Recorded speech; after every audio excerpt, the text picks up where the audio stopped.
Hola, buena tarde, bienvenidos, bienvenidas a este maravilloso espacio, el Anfiteatro Anatómico de la Real Academia de Medicina de Cataluña. Y nada, yo sin más primero voy a dar la palabra al doctor Bombí, el presidente de esta academia, para que dé las palabras de bienvenida a esta mesa redonda sobre Isabel Zendal y la expedición de Balmis en Asia que organiza Casa Asia junto con Casa de América y con la colaboración del CSIC, del Ministerio de Ciencia e Innovación, la editorial Planeta, Casa América de Cataluña y creo que ya está. Muy bien, así que por favor, doctor Bombí, cuando quiera. Moltes gràcies. Molt bé, molt bona tarda, senyores i senyors. Acadèmics també, veig per aquí alguns acadèmics, també benvinguts aquí a la nostra Real Academia. Muchísimas gracias, Yasmín. En primer lugar, saludar al presidente de la Casa Asia, bienvenido a esta Real Academia, al presidente también de la Casa de América, al director del Ministerio, al doctor Pujante, al Luis Calvo, que estaba por aquí también, al honorable doctor Boi Ruiz y otras autoridades que hay por aquí, por tanto, como que son muchas y hay 4 bienvenidas, entonces seré muy corto. Bienvenidos a este edificio. Es un edificio, como ven ustedes, yo diría que es único en Barcelona. Es un edificio emblemático. Cuando salió la expedición Balmis ya estaba construido, ya funcionaba. En aquella época incluso la Real Academia ya llevaba 8 años funcionando, por tanto están ustedes en una institución que lleva 252 años de antigüedad y en este edificio que lleva 258. Por tanto, es una oportunidad, yo creo, para muchos de ustedes, que es la primera vez que visitan este edificio, que admiren lo que en aquella época podíamos hacer estos edificios tan emblemáticos y tan bonitos y tan solemnes como este de aquí. Por tanto, nada más, muchísimas gracias, bienvenidos y estamos a su disposición para todas aquellas sesiones que quieran hacer en esta casa, que serán muy bienvenidos. Señor Parrondo, cuando quiera. Muchas gracias, doctor Bombí. Le doy la palabra ahora a Javier Parrondo, director general de Casa Asia. Muy buena tarde, muy buenas tardes y bienvenidos a este espacio tan emblemático. Yo creo que hay pocos sitios en Barcelona donde podamos albergar un acto así con tanto fundamento, porque realmente hay una conexión entre este espacio de carácter médico con la expedición sobre la que hablaremos a continuación. Esta actividad ha sido posible gracias a la iniciativa de Casa Asia, que ahora dirijo, pero también a la colaboración de numerosas instituciones, en particular Casa América, nuestra institución hermana en Madrid. De hecho, en junio pasado organizamos una sesión parecida a esta que titulamos la Expedición Balmis, primer modelo de lucha global contra las pandemias y que pueden ver, si no pudieron asistir, pues en nuestro canal YouTube, en el canal YouTube de Casa Asia. También, como ha destacado Yasmín, esta actividad es posible gracias al apoyo de las múltiples instituciones, el CSIC, el Centro Superior de Investigaciones Científicas, la editorial Planeta, Casa América Cataluña y, por supuesto, la institución que nos alberga, la Real Academia de Medicina de Cataluña. También voy a ser breve porque, bueno, tenemos, como ya se ha dicho, 4 palabras de bienvenida. Nosotros desde Casa Asia queremos poner en valor con la presentación del libro o de los 2 libros que hoy se presentan, esta expedición, que es considerada la primera expedición, la primera misión filantrópica de la historia y que fue una hazaña española en el reinado de Carlos IV. Los ponentes que hoy nos acompañan, gracias a todos ellos porque se han desplazado desde La Coruña, desde Madrid, desde Extremadura, Susana Ramírez, Javier de Isusi, Pilar Farjas y, por supuesto, Yasmín, gracias por moderar esta sesión. En 1798, y aquí hago una nota muy rápida de contexto, el médico inglés Jenner, como saben, logra la vacuna de la viruela, que empezó a aplicarse de forma masiva, primero en Reino Unido y después en todo el continente europeo. Solo 5 años después, en noviembre de 1803, digo solo porque en aquella época las comunicaciones no son como hoy. 5 años después, en noviembre de 1803, el rey Carlos IV lanza la que, como decía anteriormente, está considerada la primera expedición filantrópica de la historia, que se llamó así, la Real Expedición Filantrópica, también conocida como Expedición Balmis, que permitió llevar la vacuna a América, a la entonces América Española, y a Asia.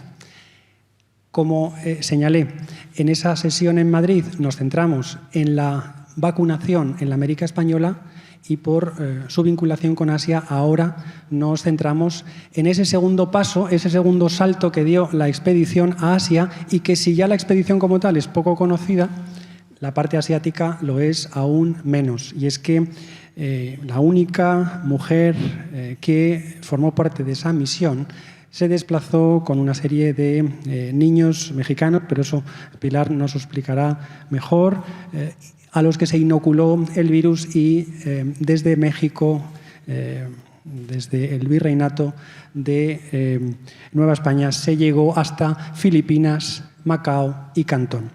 En definitiva, una gesta de la que todos yo creo que podemos sentirnos orgullosos y que hoy ponemos en valor, reivindicando la figura de Balmis, de Galván, su número 2, y sobre todo de Isabel Zendal, que da nombre a un hospital recientemente abierto en Madrid. Sin más dilación, les quiero agradecer a todos su presencia hoy aquí, que nos anima a continuar con este tipo de actividades divulgativas, y a todas las instituciones que han hecho posible el acto de hoy y la publicación de estos 2 maravillosos libros que están a la venta y que hoy presentamos aquí en Barcelona, y que espero que sea tanto el libro, si lo compran, como el acto de hoy de su interés. Muchísimas gracias.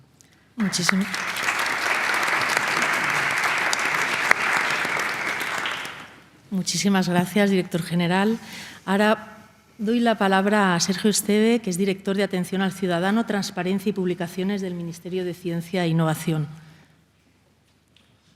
Muchas gracias. Buenas tardes a todos. La verdad es que comparto las palabras que se han dicho. Este sitio es impresionante y las obras que van a escuchar hoy aquí pues no se merecen menos que este entorno.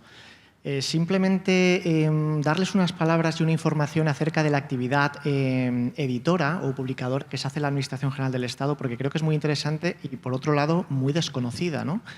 Una de las partes importantes que hacemos en el Ministerio de Ciencia es impulsar ediciones como esta aventura que tuvimos, la suerte de compartir con el CSIC y con Javier. Una aventura de profundidad científica muy importante como es el monográfico de Balmis, y una locura que se nos ocurrió como hacer un cómic sobre esa misma aventura, que creo que es emocionante y precioso como verán.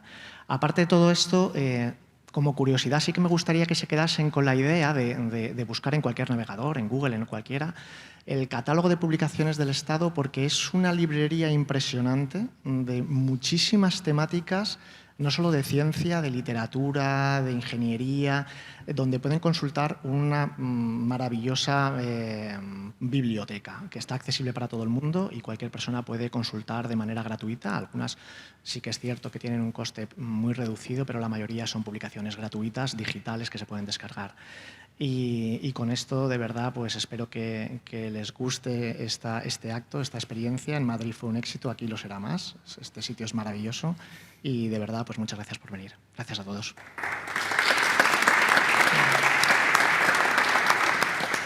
Muchísimas gracias, Sergio. Doy la palabra a Josep Pujante, que és director de l'àrea de Relacions Internacionals i Cooperació Sanitària del Departament de Salut de la Generalitat de Catalunya. Josep, quan vulguis.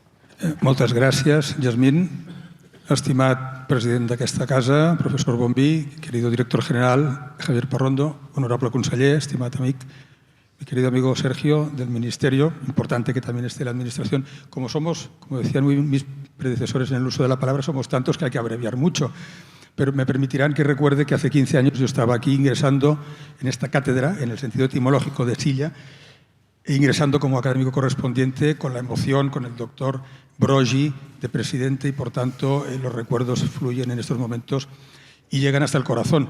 Hablar siempre bajo la atenta mirada de Gimbernat, de Pere Virgili y las estatuas de Hipócrates y de Esculapio realmente pone la piel de gallina. Para nosotros que somos médicos y que en estos momentos pues, desempeñamos estas funciones directivas en la administración, sin duda alguna es un momento importante estar aquí recordando una expedición filantrópica de carácter médico y que además fue precursora de muchas cosas. Yo daré solo 2 pinceladas para no extenderme, pero me cuesta ubicarme porque podría hablar como miembro de una real expedición, que los que conocen un poco mi trayectoria saben que las montañas me han llevado al Himalaya y tuve el honor de dirigir la real expedición del año 2000 con el rey de España y el rey del Nepal como auspiciadores. Por tanto, una real expedición es siempre algo muy importante y mucho más en 1803. También podría hablar de cuando, como médico militar, hice la mili en Alicante y Valencia. Por tanto, el Hospital de Alicante hoy en día, ustedes saben que el Hospital General lleva el nombre de Francisco Xavier Balmis, porque es un hospital que, sobre todo, las personas, las autoridades de la Comunidad Valenciana han querido rendir homenaje a este insigne médico alicantino.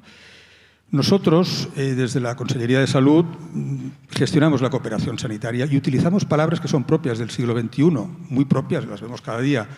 Hablamos de proyectos de cooperación sanitaria internacional, eso está casi en todas partes. Hablamos de misiones humanitarias, fíjense, proyectos de cooperación sanitaria internacional, misiones humanitarias, campañas de vacunación, que hoy en día son institucionales, porque las promueven los gobiernos. El calendario vacunal no lo improvisan ni los laboratorios, ni las clínicas privadas, es siempre gubernamental. Por tanto, en aquella época lanzar una aventura móvil, es decir, en un barco que se desplazó durante 9 años y que de hecho estuvo vacunando, la operación duró muchos años, pero que tuviera como protagonistas a un médico militar alicantino, como decíamos, al doctor Balmis, médico cirujano de la corte del rey Carlos IV, que tuviera a un médico de Cervera, un médico catalán, cirujano también, por tanto médico militar, que fue reclutado por el doctor Balmis, y luego a una enfermera gallega que se convirtió sin duda alguna en un ejemplo a seguir, porque incluso sus hijos estaban allí como reservorios para ir inoculando el virus de la viruela. Ustedes saben las muertes que causó la viruela, que fueron,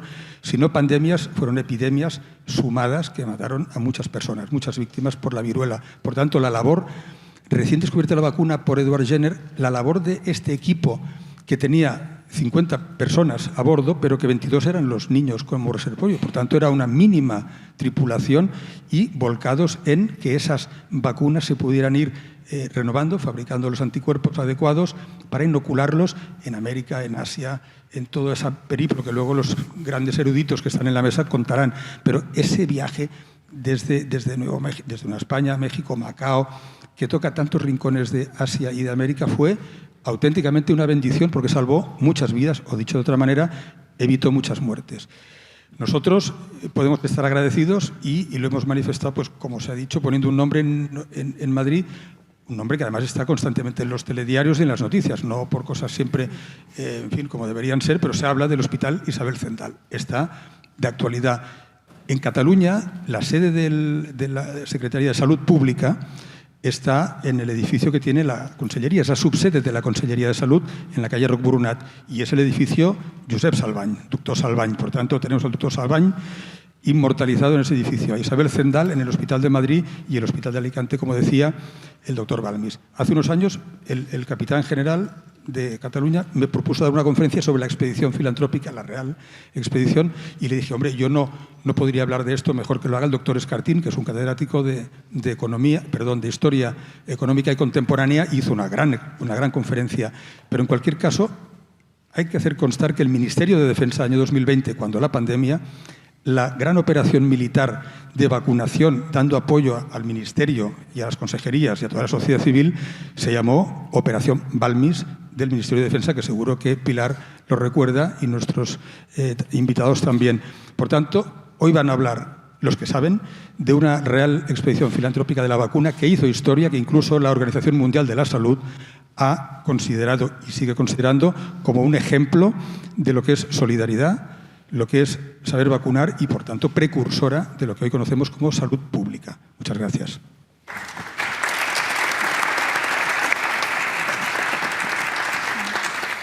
Moltes gràcies, doctor Pujante. Bueno, muchísimas gracias a los cuatro por estas palabras de bienvenida que realmente nos sirven de perfecta introducción, ¿no?, para iniciar este diálogo sobre la figura de Isabel Zendal y la Real Expedición Filantrópica de la Vacuna en Asia.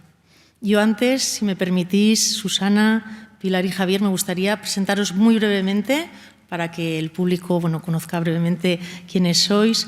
Así que en el extremo de la mesa nos acompaña Susana Ramírez, que es la coordinadora del libro La Expedición Balmis, primer modelo de lucha global contra las pandemias, y además es profesora en la Universidad Complutense de Madrid.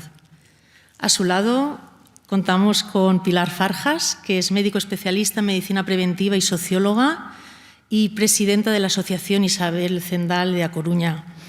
Pilar ha escrito el capítulo número 18 del libro que ha coordinado Susana, un capítulo maravilloso como todos, pero a mí especialmente me gusta mucho, y titulado Presencia de la mujer en las expediciones científicas, las mujeres y el mar.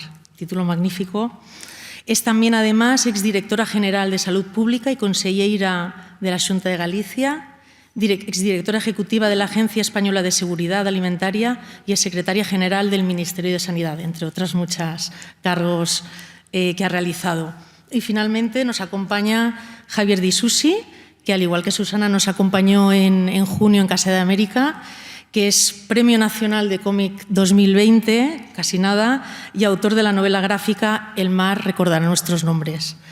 Así que, bueno, otra vez, muchas gracias por desplazaros hasta aquí, a Barcelona, desde Madrid, Galicia y Extremadura. O sea, reconocemos el esfuerzo y lo valoramos muchísimo.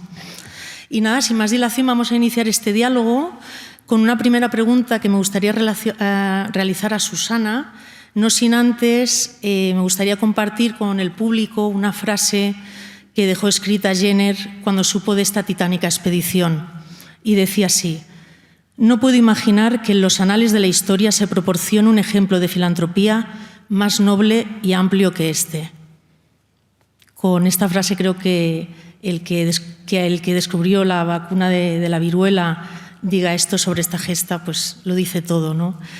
Y Susana, me gustaría, por favor, que para que nos contextualices un poquito, aunque vamos, antes de entrar en materia en Isabel Zendal y en la expedición en Asia, que nos hicieras una muy breve radiografía de en qué consistió la expedición y, en tu opinión, qué es lo que la hace especial, qué es la filantropía, el qué. Gracias.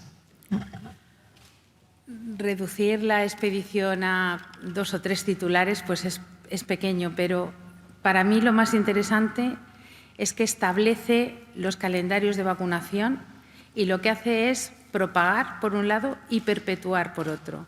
La vacuna no consiste en llevarla, sino consiste en toda una institucionalización de la medicina al servicio de la vacunación. Entonces, yo creo que esto es lo que se consigue con la Real Expedición, no solo en un lugar, sino en cada uno de los lugares donde la expedición termina. Una vuelta al mundo y abarca desde la zona de Durango, que está pues altísimo, casi a la altura de lo que sería Vigo ahora mismo, y al sur estaríamos hablando de la isla de Chiloé. Por lo tanto, fíjense la envergadura. Alturas, pues desde el nivel del mar hasta los 4.000 metros sobre el nivel del mar de La Paz. Toda la sierra de los Andes, que no es pequeña. La envergadura geográfica para mí es lo primero que atrae. Y luego después el carácter filantrópico, el carácter humanitario, que como muy bien ha dicho el profesor al principio, es yo creo lo más destacable, que es lo más significativo. Muchísimas gracias, Susana. Cuando dices institucionalizar, ¿nos podrías, para el público entienda exactamente qué significa institucionalizar la vacuna de la viruela? No solamente estamos hablando de iniciativas particulares. O sea, una iniciativa particular lleva la vacuna de un lugar a otro y la lleva en los hijos, la lleva en esclavos negros, por ejemplo, la lleva desde una isla a otra en el Caribe. Cuando yo hablo de institucionalización, estoy hablando de una estructura administrativa al servicio de la propagación y de la perpetuación. Para mí eso es lo más interesante. Eso se hizo gracias a una persona que hoy en día pues, no estaría bien visto con los parámetros del siglo XXI, porque es una persona totalmente pues, autoritaria para decidir, organizar y plasmar una iniciativa y un objetivo que se le plantea. Entonces, Balmis, como muy bien han dicho los que nos han precedido en la presentación, elige al subdirector, elige a los enfermeros, elige, es decir, Balmis articula todo como si dijésemos, una línea de gusto y una línea de desarrollo al servicio de esta vacunación. Es un funcionario, lo hablábamos mientras que estábamos hoy comiendo, es un funcionario que lo deja todo escrito y que deja reglamentado todo. Lo deja reglamentado desde lo que ahora podríamos hablar de lo que son protocolos de comportamiento de cualquier institución. Por ponerles un ejemplo, después de decir los 25 artículos, artículo primero, artículo segundo, artículo tercero, en el reglamento de Guatemala dice, encargo, el último, dice, encargo, traigan bien lavados los brazos. Eso es un detalle que, para demostrar que no deja nada a la iniciativa y todo lo piensa, lo tiene perfectamente estructurado antes. Muchas gracias, Susana. Al hilo de lo que comentabas de la figura de Balmis y su carácter autoritario, he recordado, y lo enlazo con la figura de Isabel Zendal, que él la reconoció por escrito el trabajo realizado por Isabel Zendal. Entonces, lo enlazo para preguntarte, Pilar, gracias otra vez por estar aquí. Da la sensación, ¿no?, cuando empiezas a introducirte en esta maravillosa gesta, que es la gran olvidada, ¿no?, y es los grandes olvidados, ¿no?, y que quizás solo el mar recuerda sus nombres y estamos aquí, una especie de mar, para recordarlos un poquito. Y te quería preguntar, Pilar, Isabel, ¿podrías compartir, es decir, con el público, cuál es la presencia, antes de hablarme de Isabel, cuál es la presencia de la mujer en la historia de la lucha contra la viruela? Porque me parece muy interesante lo que mencionas en tu capítulo y me gustaría que lo compartieras con nosotros antes de entrar en Isabel Zendal. Como todas las enfermedades, primero comenzaré agradeciendo, es un placer estar aquí, pero sobre todo que sepan, es un placer haber compartido parte de la vida profesional y momentos así con Susana y haber podido colaborar en la publicación de este libro excelente y con personas que me acompañan como voy, con el que compartimos responsabilidades. De verdad que es un placer. Y es un placer además hablar de una mujer y de una mujer en un contexto sanitario y en un contexto histórico muy peculiar, que es el motivo real por el que me invitaron. La mujer no participaba en las actividades científicas en el momento que estamos hablando, final del 1700, toda la Ilustración, la gran revolución de la ciencia, de la razón, no contaba con las mujeres no estaban presentes en ninguna de las expediciones científicas. De hecho, cuando hablo, menciono a Jeanne Barret, que es una francesa investigadora, pero va disfrazada de hombre. Es decir, esta es la realidad. Las mujeres, además, estaban fuera del entorno marítimo, traían mala suerte, había muchos tabúes alrededor de la presencia de las mujeres en los barcos. Es verdad, además, que las condiciones de higiene hacían claramente difícil y de esfuerzo físico hacían claramente difícil, había muchas reticencias. De manera que hasta este momento histórico, que son las grandes expediciones, primero la mujer estaba fuera de la ciencia, la mujer estaba fuera del entorno marítimo, su presencia había ido limitando a alguna mujer atrevida que se disfrazó de hombre, nuestra monja Alférez, que se había, incluso hemos visto ya en Barret, se disfrazó de hombre para participar como era una gran botánica. Eran las tres Marys,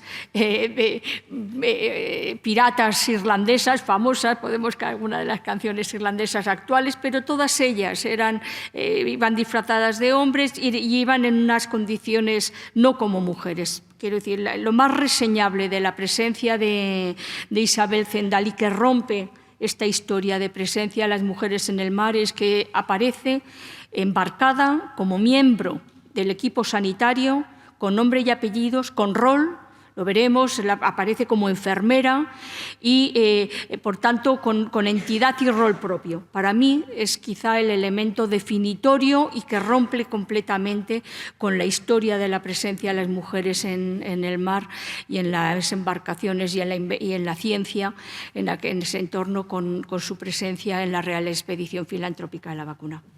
Muchísimas gracias, Pilar. Enlazando, volveré a ti. Has mencionado la mala suerte y me he acordado de la novela gráfica de Javier Di Susi en la que aparece, ¿no?, el factor mala suerte que se atribuye a las mujeres en alta mar. Entonces aprovecho, Javier, para preguntarte, perdona el micro, aprovecho para preguntarte en qué fuentes has bebido o leído para poderte imaginar a Isabel Zendal en tu novela gráfica. Gracias. Bueno, antes de nada yo también me sumo a todos los agradecimientos y al asombro de estar en esta sala, ¿no? Estoy encantado yo también. Bueno, pues la primera fuente, la principal, fue precisamente la tesis doctoral de Susana Ramírez, que es con lo que más me aproximé a la historia de la expedición de la vacuna.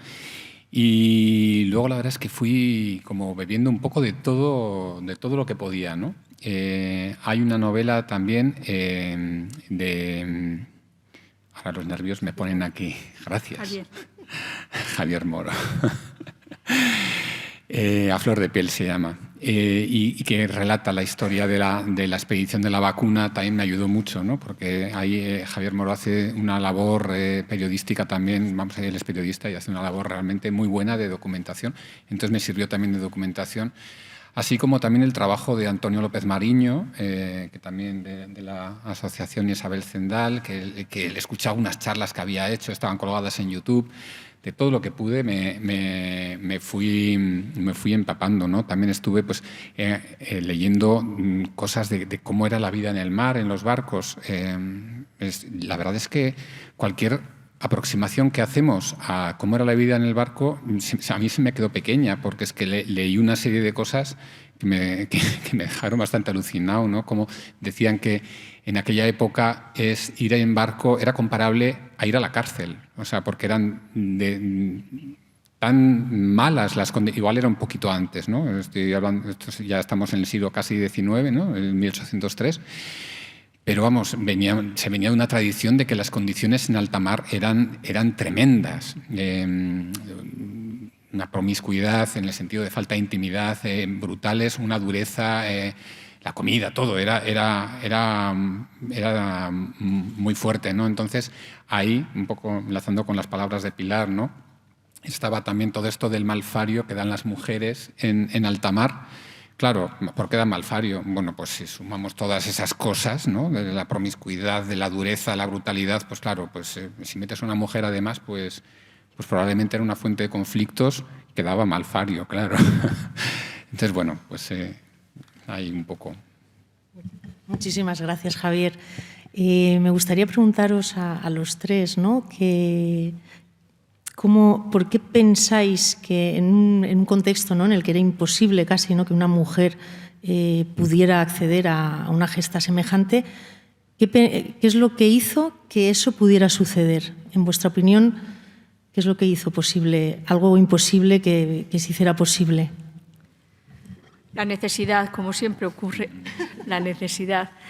Me preguntabas antes los momentos así en la historia de la relación de la viruela y los intentos de de afrontar, prevenir la enfermedad, aparecen siempre las mujeres porque somos las cuidadoras, es evidente, y la viruela devastaba sobre todo a los niños, a todas las edades, pero por probabilidad de que no hubiese sido infectado a los niños, por lo tanto entraba claramente en el entorno de la maternidad y del cuidado de los menores, ¿no?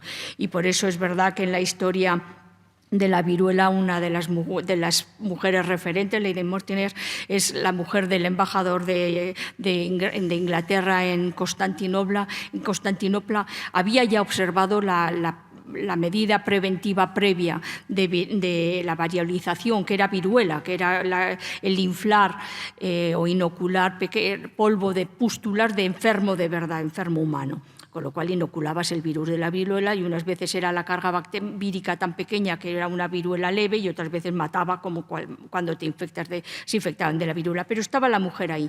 También es muy curioso cómo Balbis dedica su traducción del manual de la vacuna a las madres. Es decir, que este es el entorno real donde se producía. Y Balmis se encontró con una cruda realidad, la dificultad para cuidar a los niños. Tiene, como bien decía Susana, tenía muy bien estructurada toda la organización de la expedición. Él era marino y sabía de la dureza, como también decía Javier, de lo que es el trayecto embarcados, ¿no? Y de pronto se da cuenta del propio trayecto con los primeros 4 niños desde Madrid a Lugo. De hecho, falleció en Lugo uno de los niños, trayendo la vacuna hasta Santiago, que es donde él preveía que iba a tener más niños de la Casa de la Caridad, de la Inclusa de Santiago, hasta La Coruña, y se dio cuenta que necesitaba a alguien.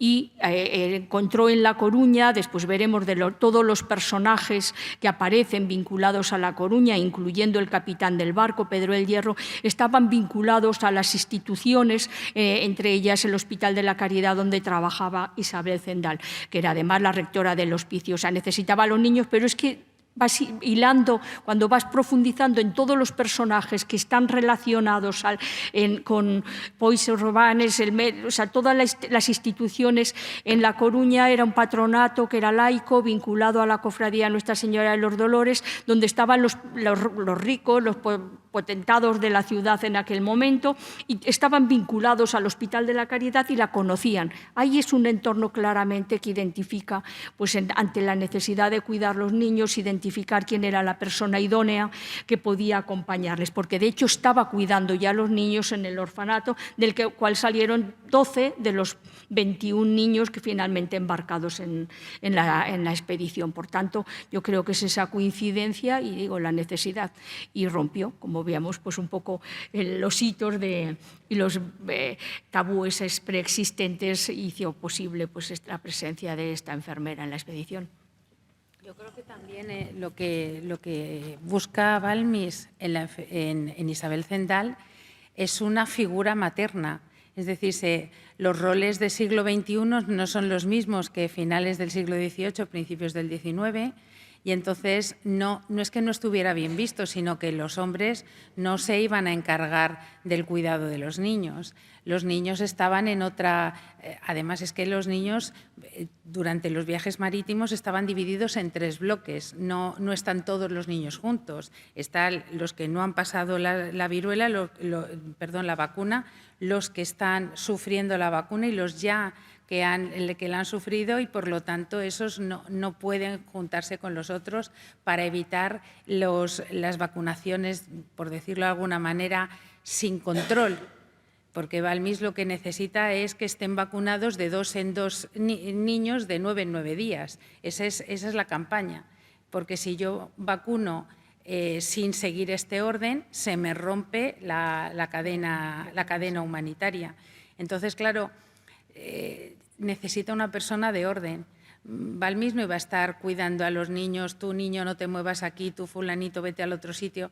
Entonces, yo creo que esa figura materna, pues además está reconocido, porque Balmis dice: nuestra miserable rectora que con cuidado materno ha cuidado de los galleguitos. Es un poco el modo que tiene de reconocer esa labor. Sí, yo también quería decir que es muy interesante que al principio no estaba contemplada la figura de una mujer en la expedición. O sea, Llegan a Galicia y el equipo estaba ya formado, pero no había ninguna mujer. Pero allí se dan cuenta de la necesidad de llevar a una mujer y ahí contratan a Isabel Zendal y está la carta de contratación, ¿no? Emitida por el propio rey, en el que, no recuerdo las palabras exactamente, pero dice algo así como que contrataban a una mujer para que cese la repugnancia, no sé cómo es una frase así, cese la repugnancia en los padres para poder confiar a los hijos al cuidado de la expedición, ¿no? No eran solamente los niños que iban de La Coruña, desde La Coruña a América. Luego iban a tener que conseguir niños en todas las estaciones, pues como se ha hablado, ¿no? Todos los niños de México que van a Filipinas. Y esos niños ya no son expósitos, son niños que tienen sus padres. Para que los padres se decidan a dejar a sus hijos a confiado de 7 brutos, ¿no? Pues esta mujer también tiene esa misión de tranquilizar a los padres, no van a estar con una madre, como han dicho, ¿no? Muchísimas gracias a los tres. Hablábamos de lo imposible y me viene a la cabeza cómo... Te quería preguntar, Susana, en esta misión imposible, ¿no? Que fue esa gesta que salió muy bien, como dijo Luis Enjuanes en Casa de América en junio, que algo debieron hacer muy bien porque consiguieron algo bastante difícil de hacer, ¿no? ¿Nos podrías decir qué instituciones se implicaron en el desarrollo de la Real Expedición Filantrópica de la vacuna de la viruela? La primera institución que se implica y que desencadena la necesidad, como muy bien ha dicho la palabra Pilar, fue el Consejo de Indias. Anualmente, al final del año, todos los territorios americanos mandaban lo que se llamaban las cartas de policía al rey. Estas cartas de policía decían «estamos estupendamente» o decía «estamos en estado de alarma». Si estábamos en estado de alarma, teníamos que contar en qué consistía ese estado de alarma. Entonces, desde la Nueva Granada, en lo que es ahora el territorio de Colombia, llegaron unas noticias en la Navidad de 1802 que había una epidemia gigante de viruela y que no se la ponía freno. Las epidemias generalmente en América eran lo que se llamaban frecuentes y recurrentes. Entonces, con estos dos términos, con estos dos adjetivos, ustedes ya pueden comprender que generalmente se generalizaba todo el territorio y se desarrollaba de 10 en 10 años. Esa era, por decirlo de alguna manera, el orden. La anterior que había habido, en el año 1792, había estado diezmando la población del 15 al 25% en toda América. Entonces, el rey no se podía perder, no se podía permitir la pérdida de tantos súbditos y, sobre todo, de tanto tributo que iba a dejar sin pagar el súbdito. Entonces, claro, lo que hace falta es poner freno a esa diezma demográfica. Ese es el objetivo. Entonces, el Consejo de Indias inmediatamente, que es esta institución que coge, pues por decirlo de alguna manera, el estandarte de respuesta. Y dice que el modo más normal es montar una real expedición exactamente igual que se habían montado expediciones para medir el Ecuador, para botánicas, para recogida de plantas. Es decir, se habíamos montado expediciones para casi todo. ¿Por qué no una expedición ilustrada para esto también? Entonces se comienza y toda la primavera de 1803 el Consejo de Indias es el que se encarga de hacer las negociaciones, porque, claro, no se elige a Balmis sin presentar un currículum, sin presentar como si dijésemos, un meritaje. Entonces, Balmis, ¿por qué se le elige y por qué el Consejo de Indias le da esa capacidad y, como si dijésemos, gran conocedor y tiene la decisión completa? Primero, porque ha estado en América varias veces, conoce perfectamente lo que es la travesía, el ir y venir. Su conocimiento de la Armada y del Ejército, porque tiene 2 expedientes militares, por un lado en Ejército y por otro lado en Armada. Luego, después, también se le elige porque conoce la realidad de lo que era la situación sanitaria americana. Él siempre había estado especializado en cólera morbo, en sífilis y en lepra. fundamentalmente. Había trabajado en hospitales mexicanos y eso le daban también cierto peso. Y luego también había traducido el libro de Moreau de Lasart, del francés, que es el Tratado Histórico Práctico de la Vacuna. Esto le da un peso fundamental porque, por otro lado, el Consejo de Indias también quería que fueran médicos americanos que estaban residiendo en la corte. Por ejemplo, José Felipe Flores, que es un guatemalteco, que también está intentando dirigir la expedición. Y finalmente el Consejo de Indias elige a Balmis por todos estos méritos que yo creo que hizo bien. No sabemos cómo lo hubiera hecho José Felipe Flores, pero Balmis lo hizo muy bien. Muchas gracias, Susana. Hablábamos de que en principio la Real Expedición no estaba contemplada la figura de una mujer. ¿Y estaba contemplada el ir hasta Asia o fue después?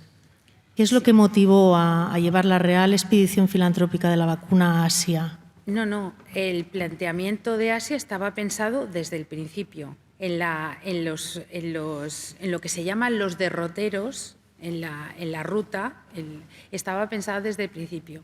Lo que no estaba pensado es que la expedición se dividiera en dos partes. Eso no estaba pensado. Estaba pensado la expedición como una unidad, de tal modo que iba a salir de La Coruña, iba a Canarias, luego era al Caribe, el Caracas, he dicho Canarias, sí, muy bien. Luego Caracas, luego después iba a ir a Nueva España y luego iba a ir por el Pacífico hasta el Callao y desde el Callao se iba a ir a Manila. Ese era el derrotero primario. Cuando llegan a América, tocan América, Balmis se da cuenta de que todas las medidas anteriores que habían hecho para frenar la viruela en Nueva Granada no habían dado fruto, porque se había mandado, por ejemplo, al doctor Verges con fluido vacuno entre cristales, se habían mandado varias expediciones y que no habían conseguido pasar el Ecuador con éxito, porque el Ecuador tiene es un clima hostil y es muy caliente y, por lo tanto, desvirtúa el fluido vacuno, no lo mantiene fresco. Entonces, lo que hace Balmis en Caracas, que lo hace en abril del 1804, es dividir la expedición en dos partes. Él se va a responsabilizar de esa expedición que va a llevar la vacuna a Nueva España y el otro, Salvani, lo va a llevar a Nueva Granada y hasta la América Meridional. Entonces, ¿dónde queda Filipinas? Pues Filipinas queda en la ruta del septentrión, porque Filipinas era la Capitanía General de Filipinas que pertenecía a Nueva España. Entonces, es responsabilidad de esa ruta seguir con la prolongación hasta Filipinas. Muchas gracias. Gracias, Susana. Me estaba acordando, Javier, ya te lo comenté en junio, ¿no?, que me fascinó la capacidad que tuviste de síntesis en contarnos esta gesta en 101 páginas y si no mal recuerdo, empiezas la novela gráfica con el galeón de Manila y los niños mexicanos que van a Filipinas, ¿no? ¿Por qué empezaste por aquí?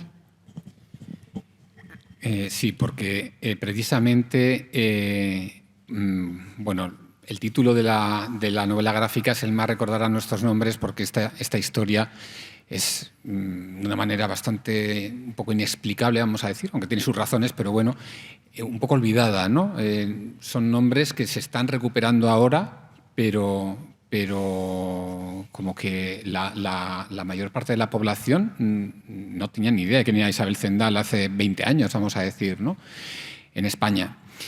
Entonces, hay una historia con esto del olvido de todos los expedicionarios de esta expedición, pero yo pensé, especialmente si dentro de los olvidados, están especialmente olvidados los niños que van a Manila, porque dentro de los olvidados, que son los niños expósitos, pero se habla de ellos, pero es que ya de los niños que van de México a Manila es que casi nunca se habla, ¿no? Entonces, tampoco yo iba a poder hablar de ellos, no me daba tiempo, ¿no? Tenía unas limitaciones de espacio, de tiempo muy férreas, no iba a poder contar mucho acerca de ellos. Entonces dije, bueno, pues vamos a empezar el libro y lo vamos a acabar, aunque sea, ellos van a ser, vamos a ponerlos al principio y al final para que al menos tengan un protagonismo, ¿no? dentro de la historia, y por eso toda la historia está articulada como una narración precisamente a ellos, para tranquilizarles dentro de ese larguísimo viaje que era el viaje desde Veracruz, creo que salen de Veracruz, ¿no? Desde Veracruz hasta Filipinas. Desde Acapulco. Acapulco. Perdón, claro, Veracruz está en el Caribe. Sí, Acapulco. Qué interesante, Javier. La verdad es que me llamó la atención también el hecho de encontrar gratamente, ¿no?, el nombre de los niños, ¿no? Que me parece como un reconocimiento a todos estos niños. Hablábamos del olvido y te quería preguntar, Pilar, ¿quién es la primera persona, ¿no?, que rescata del olvido a Isabel Zendal? ¿Cómo se inicia ahí y por qué? Muchas gracias. Uno de los indicadores de la poca importancia que tenía la mujer y que tuvo la mujer, para mí es precisamente la disquisición acerca del nombre y de quién era Isabel Zendal. Susana lo sabe bien porque uno de los primeros artículos analizando los posibles nombres y orígenes de Isabel Zendal es suyo, ¿no? 30 y tantos, hasta 35 apellidos distintos aparecen en distintos documentos. El propio Balmis la escribe con 3 apellidos distintos. Hay varios factores que inciden en ello, ¿no? Primero, que era un tiempo de relaciones orales, no gráficas, no escritura. Isabel Zendal no sabía escribir, no aparece su firma en ningún documento. De hecho, más bien hay quien firma por ella, ¿no?, cuando reclama desde México, desde Puebla, pues los impagos, es uno de los sobrinos de Balmis quien lo hace en su nombre, no sabía escribir. Luego es un tiempo donde la grafía de los apellidos es mucho más contemporánea, se coinciden para explicar Zendal con Z, con C o Sendal. En Galicia existe el seseo, incluso tan marcado como nos puede parecer el acento andaluz, pues que sepáis, por Malpica, por Lugo, pues existe seseo, con lo cual la confusión entre la C, la S y la Z es total. Segundo, existían distintas formas de denominar a las mujeres. Muchas veces se la ponía el apellido de la madre para identificar quién era la madre. De hecho, en ella aparece Gómez, Zendal Gómez. Pues se explica porque la madre era Gómez, o a veces aparece Zendala, que es uno de los más repetidos, porque en ese momento a veces era la forma de identificar la hija de Zendal. Y aparece en el Quijote, quiere decir, es bastante conocido pues esta utilización del femenino como forma de identificación del padre. Todo esto crea, sin ningún documento fehaciente que nos dijese quién era ella, ni siquiera se sabían los orígenes. Y fue precisamente Antonio López, ya lo mencionó Javier, es uno de los miembros de la asociación, es un periodista de La Coruña que se enamoró, como nos ha pasado a muchos accidentalmente o incidentalmente de la historia, y empezó a investigar, y con ayuda de algunas instituciones coruñesas empezó a rastrear archivos, hasta que encontró en uno de los archivos del Hospital de la Caridad pues un ingreso de un tiempo en el hospital de una Isabel Zendal Gómez, y posteriormente él aparece también, identifica la partida de bautismo del hijo. No había partidas de nacimiento, eran partidas de bautismo, en este caso de San Nicolás, Benito Zendal, y rastreando llega hasta identificar a la rectora Isabel Zendal, que sí aparece registrado. Pasa como con Balmis, en el Hospital de la Caridad en La Coruña tenían absolutamente registrado todo lo que se compraba cada día, lo que se gastaba en comidas, en los distintos alimentos, en los niños. El Hospital de la Caridad, en aquel momento, así por referencia que entendáis, era hospital de pobres, era una sala de partos secretos, donde iban a parir las mujeres que querían dejar el niño o que no querían que se supiese que habían tenido un hijo, y lo que es el orfanato, el hospicio. Estos son las las 3 salas y, bueno, a partir de ahí empieza a tirar del hilo hasta identificar claramente en la referencia de Isabel Zendal, sí que aparece que era vecina de Santa Mariña de Parada. Esto es una parroquia en el concello de Ordes y puede rastrear pues ya quién es ella, de qué familia, los orígenes y un poco también hila y permite entender por qué, que la coincidencia del momento, ¿no? Isabel Zendal era hija de una de las 9 hijos de una familia de Santa Mariña de Parada, pobres, en la que las niñas, su trabajo futuro era o casarse o era trabajar de criadas, y se entiende sabiendo quiénes eran pues los miembros de la alta, los poderosos de en aquel momento, ¿no? En la ciudad de La Coruña, donde uno de los propietarios terratenientes de las tierras de Ordes, entonces conocían bien, y por eso 3 de las hermanas van a trabajar a La Coruña y van a trabajar a casas relacionadas con el Hospital de la Caridad. Y, es decir, ahí permite hilar un poco, y fue precisamente la perseverancia de un coruñés empeñado en rastrear, y rastreó en la mejor fuente que tenemos de documentación en aquel momento de registro, que son los registros parroquiales, la primera, las partidas de bautismo y la partida de confirmación. La primera vez que aparece ya el vínculo en Santa Mariña de Parada de Isabel Zendal es en la partida de confirmación de Isabel Zendal junto a 6 de sus hermanos. Es decir, y aparecen ya los padres y permite ya rastrear, puesto que el primer registro parroquial es del 1773. Isabel estimamos que nació entre el 71-72 por las referencias de hermanos. Un padrón en La Coruña, esos son los censos.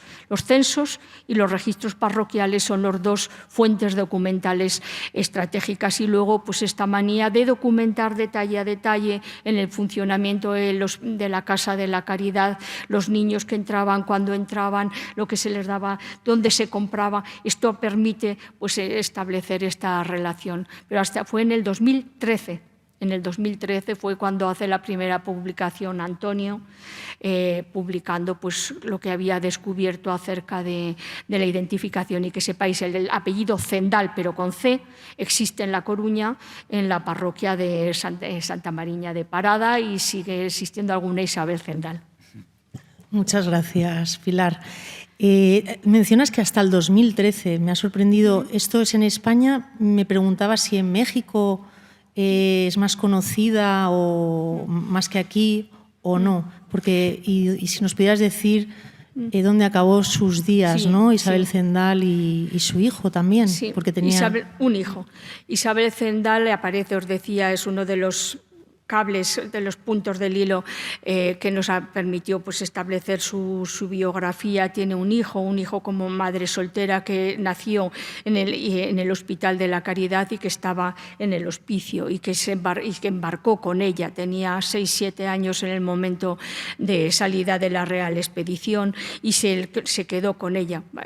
Después pues Isabel Zendal acompañó en toda la travesía hasta Filipinas, a Balmis, pero después se vuelve y quedó en Puebla de Los Ángeles, en México, bajo el protectorado del obispo, y el hijo también. Y las últimas referencias que tenemos de ella es en 1811, cuando el último viaje de Balmis, y que reclama los últimos impagos que le debían por su haber participado. Tenía derecho a una renta vitalicia anual por haber sido miembro de la Real Expedición. Eso es lo que sabemos de ella, y es verdad que tenemos a Tuels y su equipo desde Alicante, que siguen en colaboración con Puebla investigando, porque en algún momento llegaremos también en archivos parroquiales allí averiguar algo más de su vida posterior, pero la última referencia que tenemos de Isabel Zendal es que quedó en Puebla, pero quedó trabajando en la Junta de Vacunaciones de Puebla. Decía Susana, y es fundamental que entendamos, se llevó un avance científico, el descubrimiento de la vacuna. Se llevaron los manuales, la traducción que había realizado Balmis del manual de Moreau de la Sarthe. pero se llevaban además también el líquido vacunal en los portas sellados como las herramientas que tenían en aquel momento de técnicas para conservar de viales. Por supuesto se llevaron los niños, que eran los viales, transmisión de la vacuna, pero se llevaron las instrucciones de creación de las juntas de vacunaciones. Y a mí sí me gusta resaltar, la erradicación de la viruela se certificó en el primer continente, fue precisamente el continente americano. Y no es en balde, porque era el continente que mejor estructura de centros de vacunación tenía. Y aún hoy, muchos de los centros de vacunación en las Américas se siguen llamando juntas de vacunación. Es decir, que la impronta, y por tanto, que allí quedó. Hay dos referencias importantes.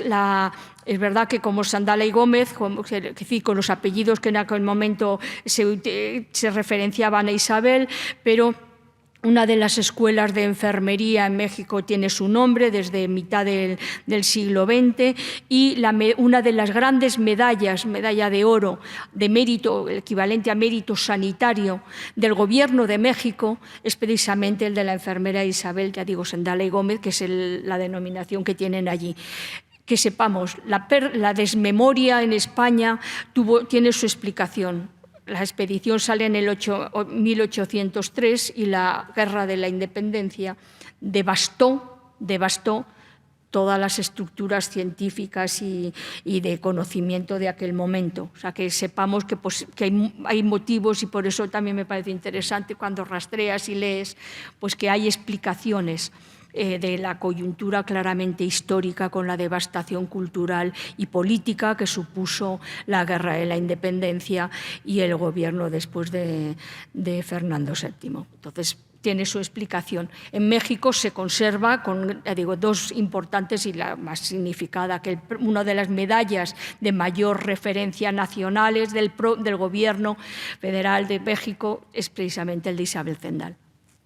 Muchísimas gracias, Pilar. Qué interesante, porque da cuenta, ¿no?, de la importancia que tuvo y las semillas que dejó, ¿no? Al hilo del inicio, ¿no?, de la novela gráfica que se inicia en el Pacífico, quería preguntarle a Susana, ¿no?, cómo se desarrolló el viaje del Pacífico. Esta es para ti, Susana, y para ti, Javier.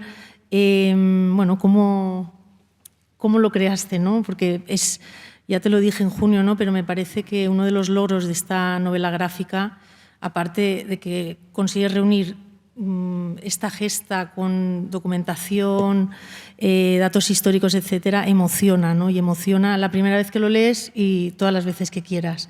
Entonces, bueno, pues una pregunta para los dos sobre cómo se desarrolló el viaje en el Pacífico para ti, Susana, y tú cómo, bueno, porque ya lo has explicado un poquito antes, pero cómo hiciste el proceso creativo. Gracias. A ver, el Pacífico se inventa, mientras que el Atlántico estaba perfectamente diseñado, estaba todo, lo podíamos decir ahora, procedimentado. El Pacífico no, se deja al total arbitrio de lo que Balmis decide. Entonces, ¿qué pasa?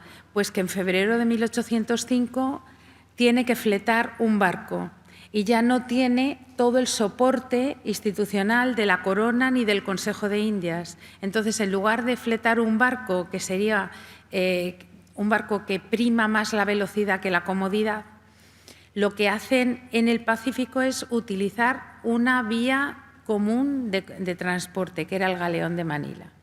Se montan en el Magallanes, tardan 2 meses en cruzarlo. Gracias a Dios que, como dice Balmis, que lleva más niños de los suficientes, porque en uno de las mareas se contagian 7 a la vez, ya recordáis, 2 niños cada 9 días, y entonces pues lo que le pasa es un poco eso, que tiene que improvisar frente a lo que se encuentra. Y otra de las cosas también importantes es que una cosa, cuando uno está trabajando con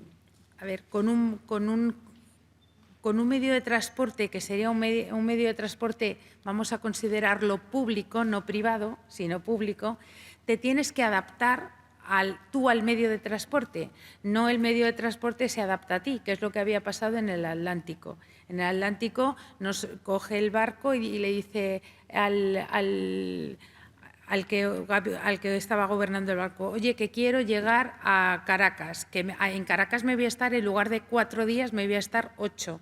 Entonces, eso lo hace un poco a su manera. Eso en el Pacífico no pasa. La expedición se tiene que adaptar al galeón de Manila. Y de esto que decía Javier al principio, de los niños, ¿no? Cómo la vida a bordo es complicada, pues, por ejemplo, les cobran un dineral, porque eso se sabe perfectamente lo que pagaron, lo que costaba al público en general, y ellos es que pagaron justamente el doble. Entonces, pagaron el doble, salió carísimo a la corona, y además es que consideran que están muy maltratados por la mesa a la que les ponen, porque en los barcos el modo de viajar era incómodo para todo el mundo. Lo que diferencia es la mesa en la que estás, en primera mesa, en segunda mesa o en tercera mesa. Balmis se queja de que solamente a él le ponían en primera mesa y al resto le ponían en segunda mesa y a los niños en tercera. Eso quiere decir que puedes comer o no comer. Entonces, claro, es una queja constante la que tiene Balmis sobre este modo de viajar. Y aún así salió bien. Es decir, lo que es el plan de vacunación salió bien. También les ponen en el castillete de la Santa Bárbara, el galeón de Manila está compartimentado en espacios, y el Santa Bárbara está colocado en un lugar estratégico debajo de uno de los mástiles, es muy pequeño y entonces ahí es donde les colocan, y Balmis se queja de que los niños se asustaban viendo las ratas, que es una de las cosas que estaba diciendo. Es decirse que la vida a bordo era complicada, era muy complicada. Tuvo suerte porque en esos momentos, en ese viaje, no hubo tormentas, y el galeón fue muy rapidito, en 2 meses aventó el viaje. Lo que pasa que, claro, tenía esa complejidad que es difícil viajar a principios del 19 en ese tipo de viajes, en ese tipo de transporte. Sí, pues yo cuando me empecé con todo, bueno, como emprendo esta labor, bueno, primero fue una conversación con Sergio, de aquí, y yo le pregunté, ¿qué es lo que queréis que yo haga aquí? Y él me dijo, con el cómic lo que queremos es plasmar la increíble aventura que fue aquello, ¿no? O sea, está el libro en el que viene todo bien documentado, ¿no? O sea, ahí, si realmente quieres conocer la expedición, pues ahí está ese libro magnífico, ¿no?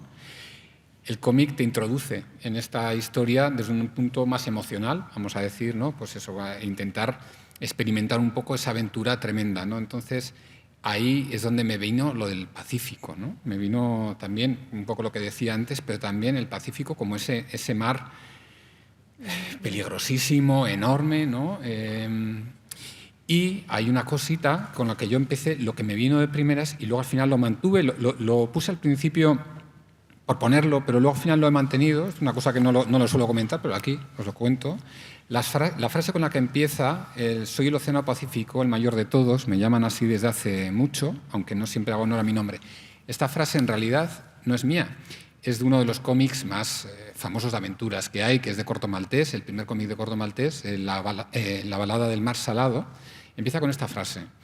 Entonces, para mí era un homenaje a las historias de aventuras clásicas, una de las mayores aventuras, que es, claro, es una historia de aventuras en el Pacífico, y dije yo, lo empecé así, bueno, empiezo con esta frase, que es de aventuras, y luego al final dije, bueno, pues la mantengo, porque es un homenaje a una gran historia de aventuras, y bueno, qué mayor aventura que esta, ¿no? Muchísimas gracias, Javier, por compartir ese secreto y desvelarlo aquí con nosotros. Y te quería preguntar, Pilar, al hilo de lo que estábamos hablando, el Pacífico, ¿no? Me preguntaba, es una curiosidad que tengo una opinión, pero prefiero que tú como experta nos digas, ¿crees que si la figura de Isabel Zendal esta expedición hubiera sido posible? No, digo, vuelvo a quien lo tiene que decir, ¿no? A quien lo dijo, a quien lo organizó. O sea, Balmis era plenamente consciente de la necesidad de una mujer que cuidase a los niños, que sepáis que la integró claramente en su equipo sanitario, es decir, que colaboró en todas las tareas de cuidado, pero en este cuidado está claramente todas las tareas de vigilancia sanitaria. Ella ayudaba a mantener limpios a los niños, ella ayudaba a vacunar, ella ayudaba a mantener después los niños aislados, ayudaba a registrar la vacunación, que registraban las reacciones adversas. Todo lo que hacemos ahora en un programa de vacunaciones está descrito en la Real Expedición, ¿no? Y ahí participaba ella activamente, pero después se la lleva siempre con él. En su trayecto no continúa, ella quedó, bueno, el grado de equipamiento y de estructuración lo dice también muy bien Susana al describir pues todos los derroteros del norte y los del sur, pues se nota la diferencia, se la lleva a Manila, o sea, siempre la mantuvo, ya digo, y que terminó quedando, trabajando, y la deja bajo la protección del obispo en una junta de vacunaciones, es decir, que se integró activamente dentro del equipo sanitario y quedó en la tarea de seguir formando y transmitiendo la práctica de la vacunación, que era lo fundamental. El equipo sanitario que va con Balmis, la misión, ¿cuántos? 300.000 personas hay registradas que vacunaron con nombre y apellido, pero esa no era la parte fundamental. La parte fundamental es que allí donde iban formaban en la práctica de la vacunación. Y Isabel Zendal, por eso cuando yo insisto, entró como cuidadora y acabó como enfermera. Ella acaba en la expedición quedando en una junta de vacunaciones como enfermera, formando en la práctica de la vacunación. Para mí también es otro de los elementos más definitorios, ¿no? de su papel dentro de la expedición. Fue necesaria, sí la identificaron, pero claramente además cumplió con su papel y se mantuvo, no la dejó. Balmis se la llevó con él en todo el resto de la expedición como una agente, y la destaca además en el comentario acerca de los denodados esfuerzos. La miserable en cuanto a descripción del grado de deterioro que incluso tuvo que sufrir, el contexto, el significado ahora es más peyorativo nuestro. Él quiere significar el denodado esfuerzo que realizó durante toda la travesía para cuidar a los niños, y lo resalta el propio Balmis, ¿no?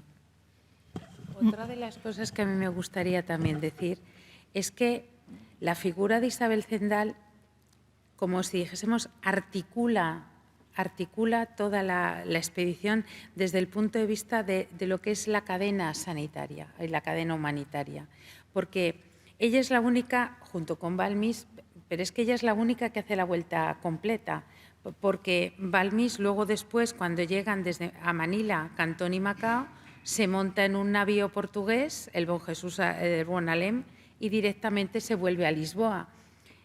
Isabel Zendal continúa la vacunación en Filipinas, regresa a México, haciendo su papel, que era devolver a los niños mexicanos sanos y salvos a su territorio, porque los galleguitos cruzan el Atlántico y se quedan en México.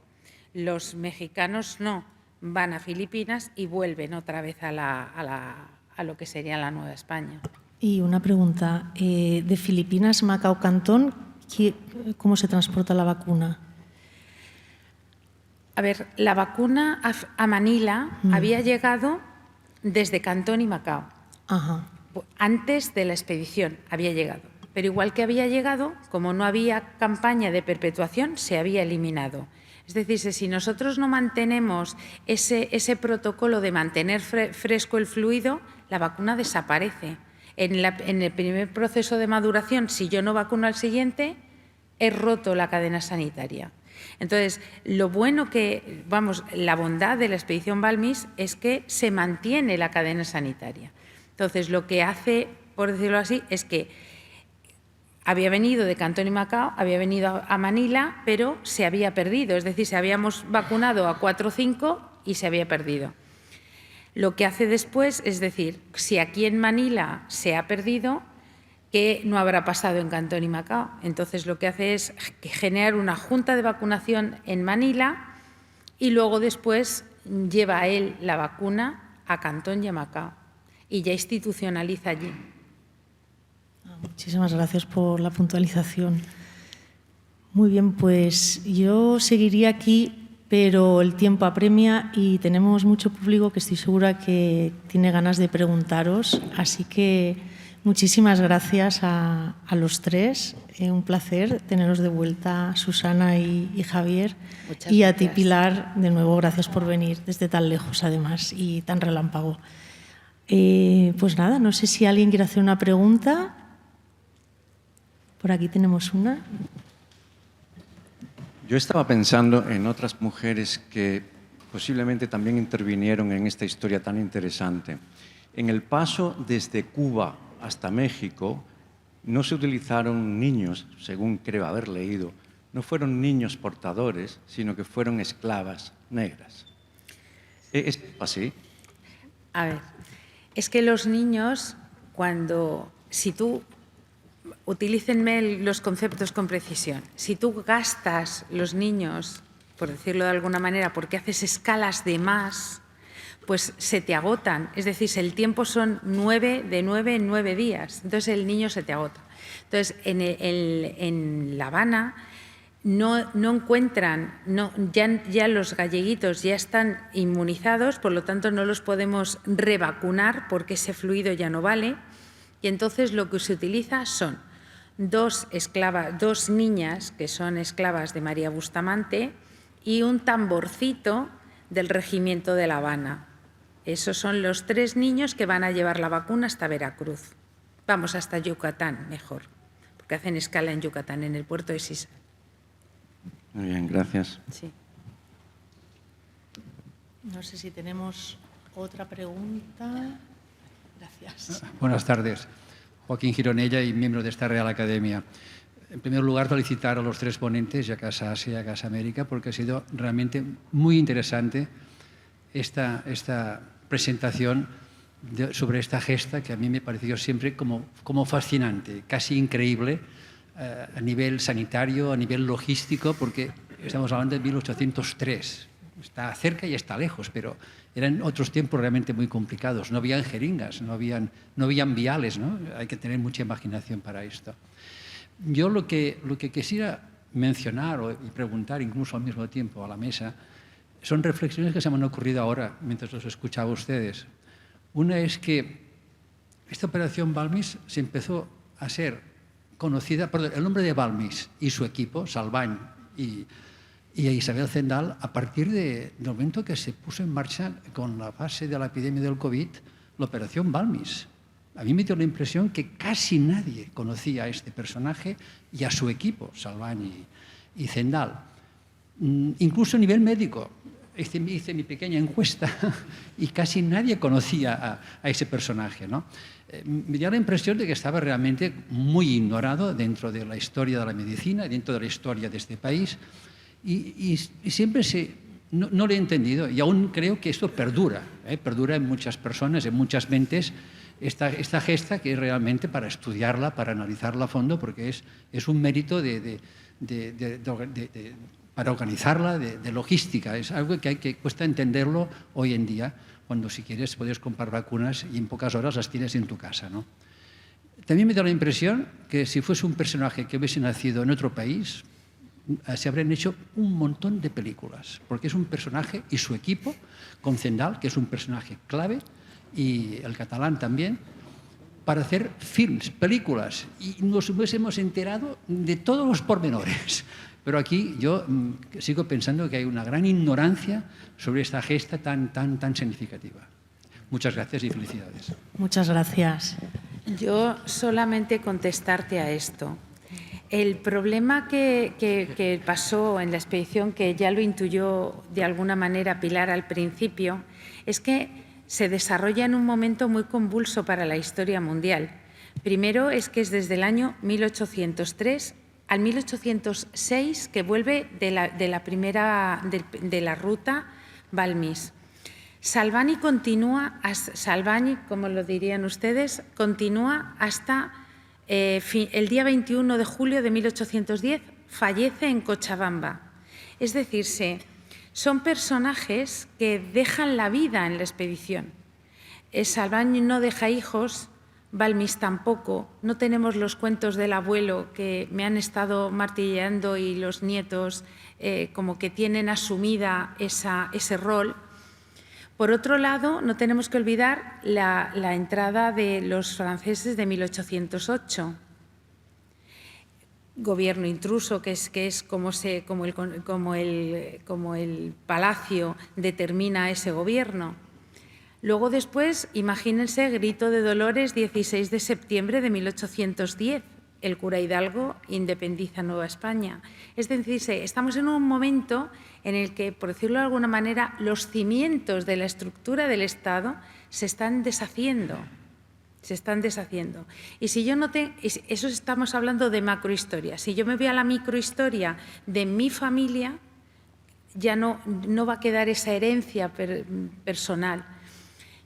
A mí es que esto me encanta contarlo porque yo me acuerdo que en el año, échenle 2005-2006, yo recibí un correo electrónico de los primeros que la persona que me escribía ponía: yo soy transnieto de uno de los galleguitos.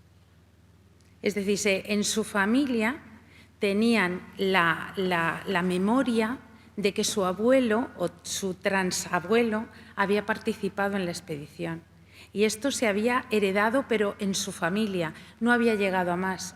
Y luego también tengan en cuenta cuál es el bloque fundamental que estábamos hablando, no me acuerdo cuándo. Si tengo 50 personas, 20, más de la mitad o en torno a la mitad eran los niños. La memoria que tiene un niño, es que estamos hablando de niños desde 5 a 8 años. La memoria que tiene un niño a lo largo de la vida, pues como que luego después no es que se te olvide para siempre, sino es como yo tuve una casa en África, o sea, pues igual. Entonces, esa memoria se diluye. Y ahí es donde se crean los mitos, yo creo, más que lo que sería la historia. Sí, yo quería añadir que sepamos en México, vino el alcalde de Puebla hace pocos años a Coruña y sí quedó la impronta porque quedaron allí y el beneficio se produjo allí. Y donde queda la huella es donde han sido beneficiados. En Manila, en una de las plazas, la plaza más importante, está la estatua de Carlos IV, la que no tenemos por España, y precisamente en agradecimiento por haber llevado la vacuna. O sea, allí sí que ha quedado. No quedó en España por todos estos factores que estábamos hablando, ¿no? Entre los cuales el socioeconómico y cultural no es ajeno. Después, dentro de la sanidad española, sanidad, no asistencia sanitaria, sí ha ido quedando. Y, de hecho, pues en el 2003, con el bicentenario de la expedición, hubo a nivel nacional y hubo iniciativas, pero ya vemos, es que no sabíamos exactamente Isabel Zendal si era irlandesa, española o de dónde había venido. Esta es la realidad sobre la búsqueda de la identidad de los niños, de muchos de los miembros. ¿Vale? Quiere decir, hay muchos factores asociados a este olvido. Y luego, posiblemente, tengamos que vivir, como hemos vivido con la pandemia, un shock de impacto sanitario para acercarnos a entender cuál era la situación de las epidemias de viruela y lo que supuso la Real Expedición y tener una vacuna en aquel momento. Yo creo que por eso ha sido el momento adecuado, porque ha tenido que venir una ola de estas características para que podamos habernos aproximado a lo que pudo suponer de impacto positivo el poder contar con una vacuna en aquel momento, ¿no? Y ahora, en la Armada ha quedado, que sepáis, lo tienen bien presente. O sea, si vas buscando parcelas más pequeñas en Alicante, o sea, sí que encuentras su presencia. Que sepáis que el objeto de crear la asociación Isabel Zendal hace 8 años fue juntarnos 7 o 8 amigos y decir, no puede ser, no volvemos a organizar una conmemoración del 30 de noviembre, los mismos, para una conferencia, vamos a hacer algo. Y bueno, conseguimos, se reeditó el gran libro del trabajo de tesis de Susana, se editó por el Parlamento gallego gallego las bases documentales de la identidad de Isabel Zendal, se editó un libro, un cuento para niños, María Solar hizo un libro también muy bonito sobre más en los orfanatos, pensando en los 22 nenos de variola. Bueno, y bueno, después vino la pandemia y ha aparecido otra vez en nombres, en hospitales y en centros, pero que sepáis que fue esa misma la percepción que tuvimos y el motivo por el que estoy aquí, que es sentir que teníamos la obligación de dar a conocer, en nuestro caso de Jerez, que 50 de los participantes eran coruñeses, toda la tripulación del barco era coruñesa, o sea, ya no los niños, es que toda la tripulación del barco era coruñesa, el barco era coruñés y el capitán Pedro el Hierro era coruñés, o sea, es que, digo, ¿cómo es posible que aquí no esté? Y la primera placa conmemorativa que hay en La Coruña la pusieron médicos mexicanos en 1964.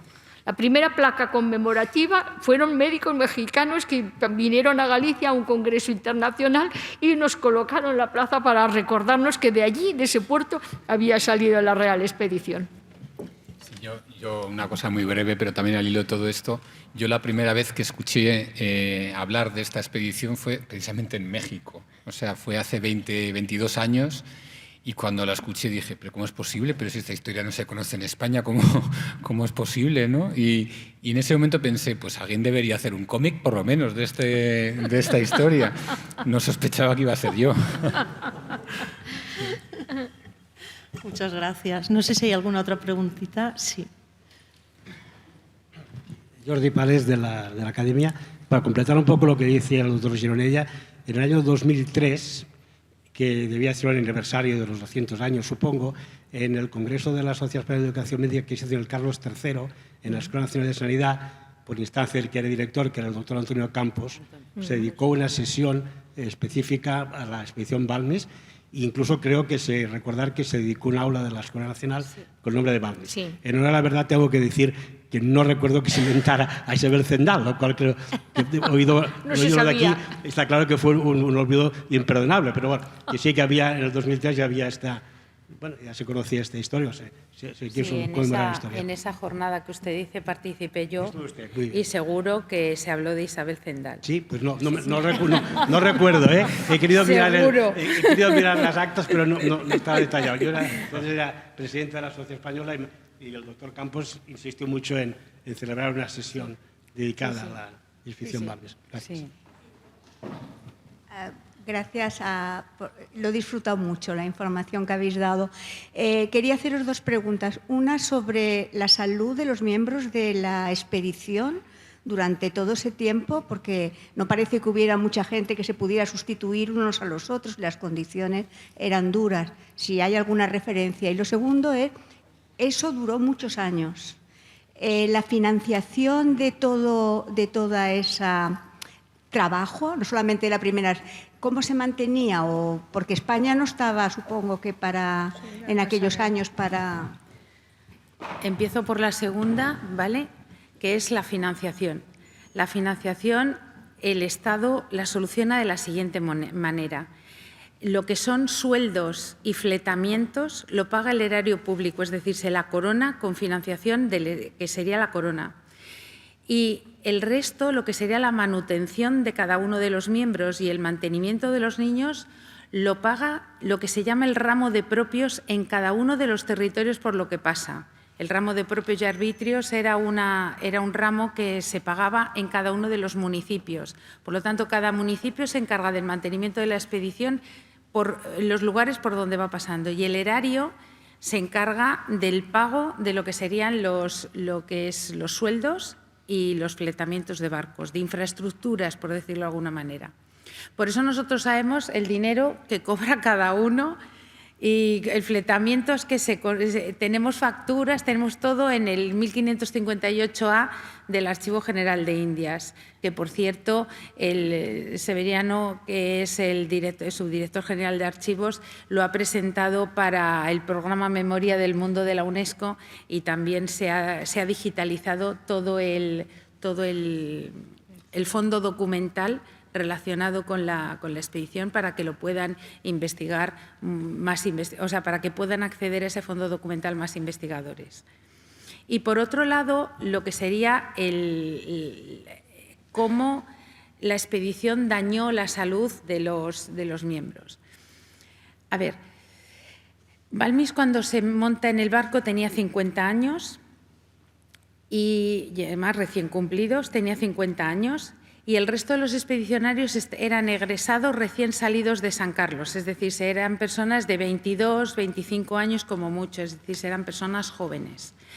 El único que yo no sé cómo se metió en el barco, no cómo se metió en este jardín, fue José Salván. José Salván, lo que pasa es que si le conocemos su historia médica con anterioridad, había pedido retiro para tomar las aguas de no sé dónde, para tomar el descanso de no sé qué, para volver a tomar las aguas. Entonces, uno dice, ¿y cómo se embarca? Bueno, yo creo que esto fue una capacidad, o sea, fue que Balmis le engañó, entre comillas. Es decir, Balmis le dijo, Nueva España es un sitio estupendo, te van a tratar fenomenalmente bien, allí te pides un retiro disperso, lo mismo que había él pedido antes. Lo que pasa que, claro, cuando la expedición, eso es el panorama primario, pero cuando la expedición se divide, Salván se queda con toda la responsabilidad de América del Sur, un lugar para nada parecido a América del Norte.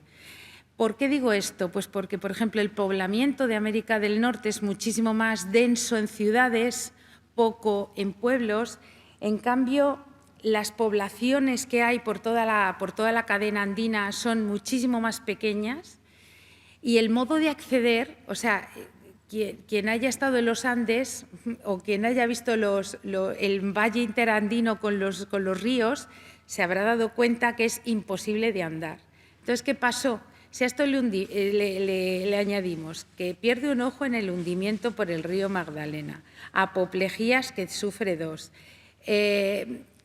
imaginamos que tiene tuberculosis por los informes médicos, porque este señor constantemente a Pueblo Grande que lleva, a Arequipa, por ejemplo, manda un informe a la corona, por favor, mándenme a trabajar en otro puesto. Como no recibe el visto bueno, ¿qué es lo que hace? Le tiene que continuar, no le queda otra si quiere vivir allí, pues si no, tiene que pagarse la vuelta él solito.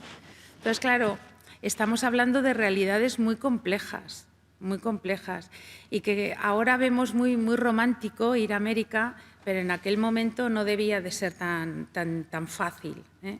Y luego, pues, que subir los Andes, o sea, quien haya estado con el mal de altura en La Paz, por ejemplo, yo es que me lo estoy imaginando, La Paz, Quito, Cochabamba. Entonces, son ciudades que son muy bonitas, pero de vivir, por ejemplo, el mal de altura es hostil. Yo he estado allí consultando los archivos y es complicado. Sí creo reseñable el destacar que los niños llegaron todos con vida y llegaron bien. Quiere decir que la tripulación del barco llegó de María Pita sin ningún incidente. Después, en la historia de los niños también está bastante bien descrita, se conoce de lo que fue su vida después ya allí en Puebla, o derivaron, tenemos la fecha, la más próxima falleció algún niño ya allí, y luego ya de su vida hay algunos pues, que llegaron a puestos de responsabilidad con vidas largas, ¿no? O sea que respecto a pesar de las condiciones, lo cierto es que durante todo el trayecto sí que el trayecto a Filipinas y hay otros derroteros ya fue más complicada porque las condiciones ya incluso de los trayectos, pero lo que fue el trayecto desde Coruña, todos los niños llegaron bien y no falleció nadie de la tripulación, que era habitual que falleciesen. La mortandad de los niños en los 3 primeros años era superior al 30%.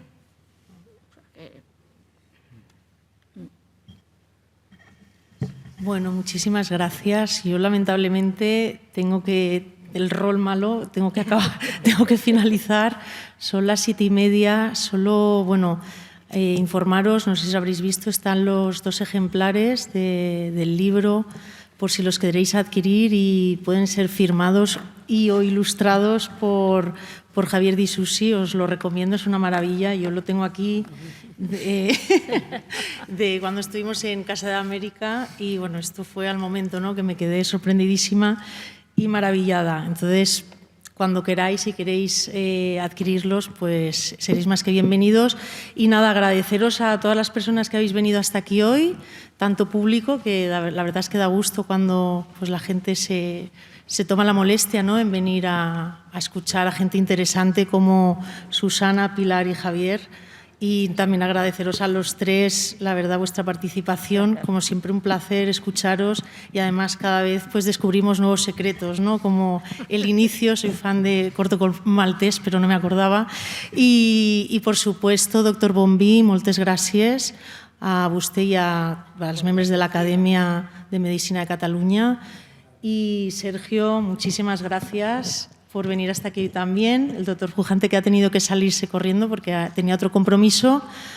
Y a Estela Cebrián, de Editorial Planeta, que ha tenido que salir un momentito, pero también agradecerle que ha venido desde Madrid adrede a estar aquí. Es la directora comercial de Editorial Planeta.